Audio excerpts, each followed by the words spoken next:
कुर्की में चारागाह की जमीन पर बने अवैध मदरसे को बुलडोजर से गिरा दिया गया। बेशकीमती जमीन पर बने मदरसे को तहसीलदार कोर्ट से बेदखली के बाद आज बुलडोजर से ढहा दिया गया। गुजर टोला ग्राम पंचायत अंतर्गत सुल्तानपुर रायबरेली राजमार्ग के बाईं तरफ चारागाह की बेशकीमती जमीन पर गांव निवासी ने निर्माण कार्य करा रखा था। 4 कमरों और बरामदे के इस भवन में 2 साल पहले तक मदरसा चल रहा था। भूखंड से थोड़ी दूर पर एक सरकारी हैंडपंप भी लगा हुआ था। मदरसे के बहाने पूरे भूखंड पर अवैध कब्जे की कोशिश की जा रही थी। जमीन हाईवे से सटी होने के नाते करोड़ों की बताई जा रही है।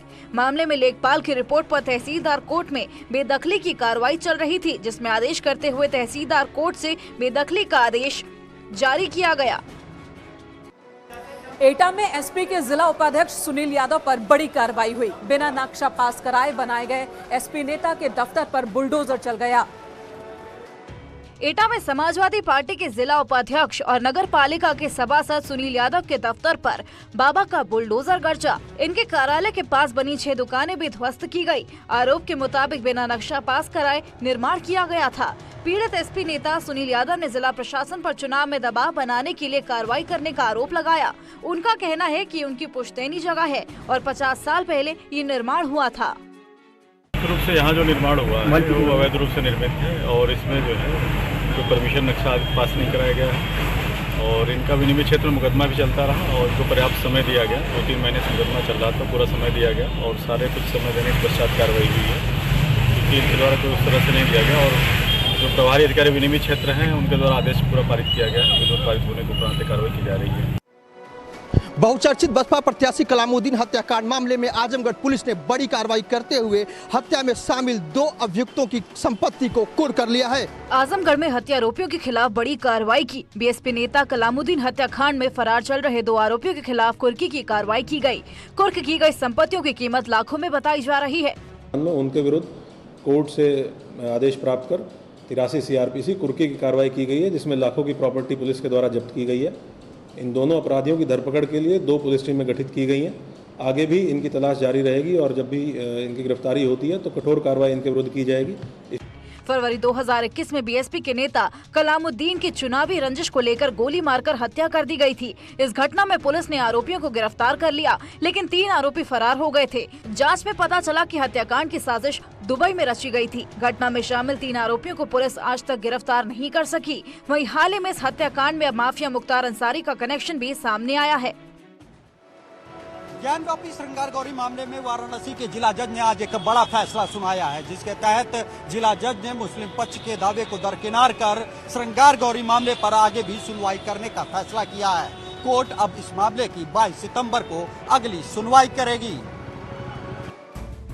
आज का दिन बेहद खास रहा। ज्ञानवापी श्रृंगार गौरी केस में वाराणसी जिला जज ने अपना फैसला सुना दिया। श्रृंगार गौरी केस में आगे सुनवाई जारी रहेगी। जिला कोर्ट ने कहा कि ये केस सुनवाई के लायक है। मुस्लिम पक्ष की तरफ से दर्ज आपत्तियों को खारिज कर दिया। आज कोर्ट ने हमारे सारे आर्गुमेंट्स को मान लिया है। मुस्लिम पक्ष की एप्लीकेशन रिजेक्ट कर दी है। अब इस मामले की अगली सुनवाई 22/9 को होगी। फैसले से वादी पक्ष की महिलाओं में भी खुशी का माहौल है और उन्होंने इसे अपनी जीत बताया है। में खुशी मना रहे, हम लोग जाएंगे बाबा विश्वनाथ जी का दर्शन करने और फिर उसके बाद जो सेलिब्रेशन होगा वो मनाएंगे। लेकिन ये कि आज हम लोगों ने इतिहास को रच दिया है। सोमवार को फैसला हुआ, सोमवार को सर्वे हुआ, सोमवार को बाबा मिले, सोमवार को हम लोग के पक्ष में 7-11 खाली जगह हम लोग के पक्ष में फैसला आया। कोर्ट ने माना कि ये केस 1991 के वर्शिप एक्ट के तहत नहीं आता। अब वाराणसी जिला कोर्ट 22 सितंबर को इस मामले में अगली सुनवाई करेगी। नीचे देखिए कोर्ट के आदेश की कॉपी। ज्ञानवापी मामले में कोर्ट ने हिंदू पक्ष के हक में फैसला सुनाया है, जिससे लोगों में खुशी का माहौल है। कहीं मिठाइयां बांटी गई तो कहीं पटाखे चलाकर जश्न मनाया गया। फैसला आने के बाद लोगों में खुशी का माहौल है। लोग एक दूसरे को मिठाइयां खिलाकर और पटाखे जलाकर अपनी खुशी जाहिर कर रहे हैं। लोगों ने ढोल नगाड़े की धुन पर डांस किया और बम बम भोले के नारे लगाए। कोर्ट के फैसले पर हिंदू पक्ष की याचिकाकर्ता मंजू व्यास झूमती नाचती नजर आए। उन्होंने खुशी जाहिर करते हुए कहा कि मेरे हिंदू भाइयों और बहनों को जश्न मनाने के लिए दिए जलाना चाहिए। आज बहुत बड़ी जीत है सारे हिंदू सनातन धर्म की। आज बहुत बड़ी विजय हुई है और सभी देशवासियों से मेरी विनती है, सभी सनातन धर्म से, सभी हिंदुओं से आज पूरे देशवासियों से मेरी हाथ जोड़ के विनती है कि सभी लोग अपने घर में दीपक जलाएं, शंख नगाड़े बजाएं। कोर्ट के फैसले का मुस्लिम महिलाओं ने भी स्वागत किया। मुस्लिम महिलाओं ने भगवान शिव की आरती की और अपनी खुशी जाहिर की। ऐसे में हम सारे मुसलमान भाइयों से यही अपील करना चाहेंगे कि जो जिसकी ज़मीन है वो उसको वापस कर दें, क्योंकि हम सब जानते हैं कि काशी विश्वनाथ की नगरी है और कण कण में शिव विराजमान है।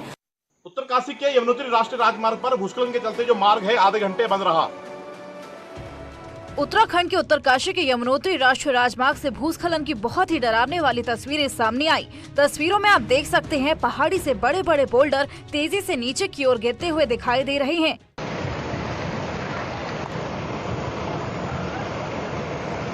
इस दौरान हरी भरी पहाड़ी पूरी तरह धुआं हो गई। इस भूस्खलन के दौरान पहाड़ी और रास्ते के दोनों तरफ सैकड़ों गाड़ियां खड़ी थी। इस भूस्खलन के करीब आधा घंटा यमुनोत्री हाईवे बंद रहा, जिसके बाद मार्ग को खोल दिया गया। सहारनपुर की एक नदी में आए अचानक सैलाब में एक टेम्पो फंस गया, जिसका वीडियो सोशल मीडिया पर तेजी से वायरल हो रहा है। पहाड़ों पर हो रही बारिश का असर मैदानी इलाकों में दिख रहा है। नदी में अचानक आए सैलाब में एक टेम्पो फंस गया और टेम्पो को निकालने के लिए गांव वाले मशक्कत करने लगे। तस्वीरों में देख सकते हैं कि लोग टेम्पो को धक्का लगा रहे हैं और बाहर निकालने की कोशिश कर रहे हैं, लेकिन आधी टेम्पो पानी में डूबी नजर आ रही है। ये कोई पहला मामला नहीं है। बादशाही बाग और पडाली गांव की नदियों में आए दिन अचानक सैलाब आने से वाहन फंस जाते हैं और कई बार तो तेज बहाव के कारण वाहन बह जाते हैं। खतरे को देखते हुए प्रशासन ने वाहन चालकों से नदी से होकर आवाजाही करने के लिए मना किया है। बावजूद इसके लोग जान जोखिम में डालकर उफनती नदी के बीच आवाजाही कर रहे हैं। मथुरा में बच्चों से भरी स्कूल बस हादसे का शिकार हो गई। चालक ने नियंत्रण खो दिया और बस खाई में जाकर पलट गई। बच्चों से भरी स्कूल बस हादसे का शिकार हो गई। तेज रफ्तार स्कूल बस बेकाबू होकर खाई में जा उतरी। हादसे के वक्त बस में स्कूल का स्टाफ और छात्र छात्राएं थे। हादसे का शिकार हुई बस गोवर्धन विद्यापीठ की बताई जा रही है। तेज रफ्तार होने की वजह से ड्राइवर ने नियंत्रण खो दिया और जिससे बस खाई में जा उतरी। चीख पुकार सुनकर इकट्ठा हुए गाँव वालों ने बस से बच्चों और स्टाफ के लोगों को बाहर निकाला। घटना ग्राम पाडल की है। गनीमत रही कि हादसे के वक्त किसी तरह की जनहानि नहीं हुई।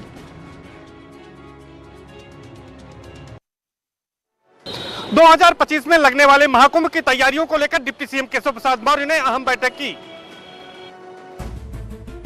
तीर्थराज प्रयाग में 2025 में लगने वाले महाकुंभ की तैयारियों को लेकर डिप्टी सीएम केशव प्रसाद मौर्य ने प्रयागराज मेला प्राधिकरण के IIIT सभागार में अहम बैठक की। बैठक में अब तक महाकुंभ को लेकर की गई तैयारियों का भी कई विभागों के अधिकारियों ने प्रेजेंटेशन दिया। इस बैठक में मौजूद सांसदों, विधायकों और अन्य जनप्रतिनिधियों ने भी कुंभ के बेहतर आयोजन के लिए कई सुझाव दिए। बैठक के बाद डिप्टी सीएम केशव प्रसाद मौर्य ने कहा कि 2025 का महाकुंभ 2019 में आयोजित हुए कुंभ से भी अच्छा होगा।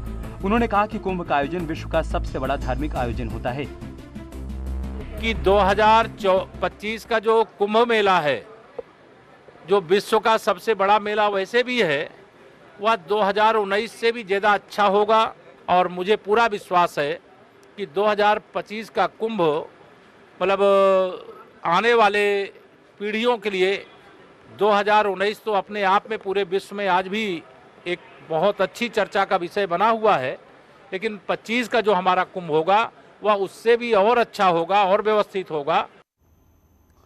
और इस बीच एक बड़ी खबर आ रही, यूपी पुलिस बदमाशों के लिए काल